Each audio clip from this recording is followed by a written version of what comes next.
इस बीच एक और बड़ी खबर है और ये सीजफायर पर व्हाइट हाउस का वो बयान जहां सीजफायर अमेरिका की जीत। व्हाइट हाउस ने कहा यूएस ने सैन्य उद्देश्य हासिल किए, राष्ट्रपति ट्रंप ने हॉर्मूज खुलवाया।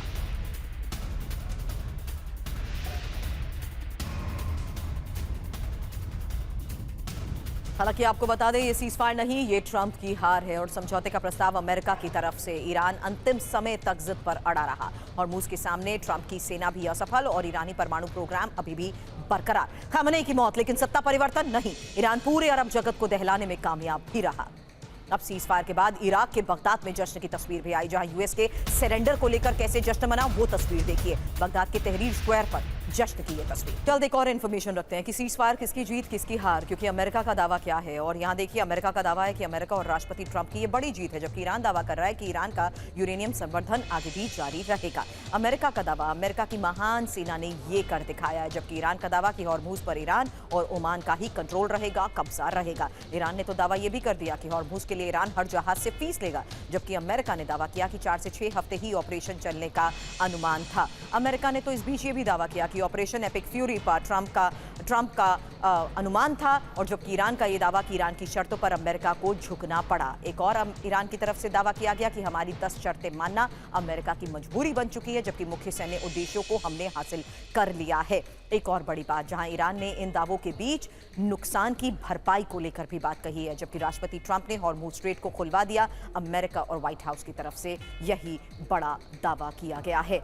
और राष्ट्रपति ट्रंप की क्षमता को कम ना आके, कभी भी कम ना आके, और ईरान ने यह साफ तौर पर कह दिया कि अगर दोबारा हमला हुआ तो करारा जवाब दे दिया जाएगा। हालांकि जिस लेवल पर ये ग्राउंड सेट किए जा रहे हैं, संजय मेस्टन सर आपके पास आ रही हूं, एक सिक्योरिटी तो नहीं है और ना ही एक विश्वास वाली कोई भूमिका किसी की नजर आ रही है। क्या दोनों अब आने वाले वक्त में सशर्त बातचीत के लिए राजी हुए हैं, लेकिन दोनों अपनी अपनी शर्तों पर जिस तरीके से अड़िग हैं, आपको लगता है कि ग्राउंड सेट हो भी पाया है बातचीत को लेकर?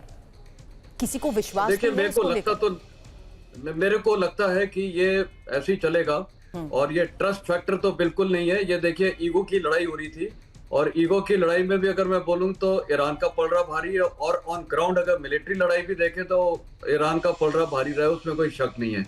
ईरान ने अपने सारे एम्स, मैं बोलूंगा, तकरीबन अचीव किए। उन्होंने स्टेट ऑफ हॉर्मुज को आज तक कंट्रोल करके रखा हुआ है और वो सबसे बड़ा एक्लीज हील बन गया था ये तमाम वेस्टर्न और अमेरिकन देशों के, ये अमेरिका के लिए तो सबसे बड़ी प्रॉब्लम तो ये रही है। ग्राउंड ऑपरेशन से पहले अमेरिका के लिए जरूरी हो चुका था, क्योंकि वो इंटेल उससे मिल चुका था, जहां वो अपने पायलट को सुरक्षित निकालने के दौरान भी ये देख चुका था कि किस तरह पर कितनी बड़े चैलेंजेस उसको ग्राउंड ऑपरेशन में आ सकते हैं। एक शॉर्ट रिस्पॉन्स। हाँ बिल्कुल, अमेरिका को पता था उसके बाद बहुत चैलेंजेस आएंगे, और अभी तो ऑन ग्राउंड मिलिट्री लड़ाई तो हुई नहीं थी, ये तो सारी एरियल वॉरफेयर हो रही थी, ड्रोन मिसाइल वॉरफेयर हो रही थी। इसमें भी मैं तो बोलूंगा यूनाइटेड स्टेट्स को बड़ा शिकस्त होना पड़ा। अचीव क्या किया है? वो तो बार बार बोल रहे हैं हमने स्टेट ऑफ हॉर्मुज को खुलवा दिया। क्या खुलवाया? आज ईरान और अगर ओमान टैक्स लेते हैं तो ये तो सारा बिल्कुल अनर्थ हो जाएगा। ये तो कल भारत और हर देश को इसमें बहुत प्रॉब्लम होगी, इतना आपको टैक्स देना है, $2 मिलियन पर शिप।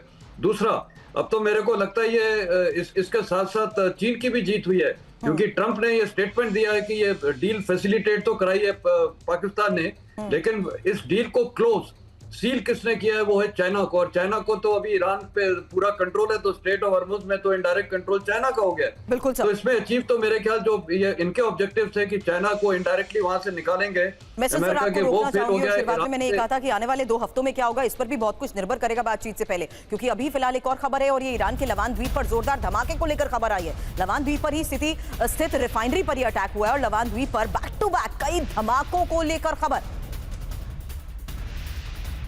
तो इस वक्त एक और बड़ी खबर है, जहां देखिए किस तरीके से सीजफायर के बाद भी लगातार खबरें सामने आ रही हैं, और अब ये ईरान के लवान द्वीप पर जोरदार धमाके को लेकर खबर है और लवान द्वीप पर ही स्थित रिफाइनरी पर अटैक को लेकर खबर। बैक टू बैक कई धमाके। वहीं सीजफायर के बीच तुर्की ने भी मिसाइल ताकत दिखाई है।